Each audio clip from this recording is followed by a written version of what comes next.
الجزائر، ومبروك لاتحاد العاصمة، ومبروك أيضا لزين الدين بالعيد استدعائه مؤخرا للمنتخب الجزائري رفقة بن بوط وهشام وهيثم لوصيف وكذلك أيمن محيوز. هذه اللحظات التي انتظرها عشاق الفريق العريق اتحاد العاصمة منذ سنة 1937. الأكيد اليوم كل يتذكرون بلال بن حمودة، هذا والده طبعا الذي يسر القائد بالعيد على أنه يحمل معه الكاس.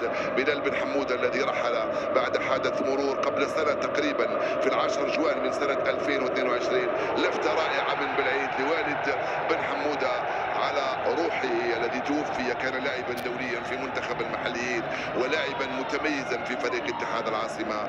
نترحم عليه وعلى كل شهداء اتحاد الجزائر اللي عنده عشرات من الشهداء، سواء الذين قادوا الثورة أو الذين ساهموا في الثورة مثل الكثير من الجزائريين من مختلف بقاع الوطن، أو الذين رحلوا أيضا بعد الاستقلال. تحية لهم جميعا ولكل اللاعبين القدامى لفريق عريق وفريق جميل وفريق يتحلى، فريق يحتي، فريق يشجع هؤلاء المناصرين الأوفي سموا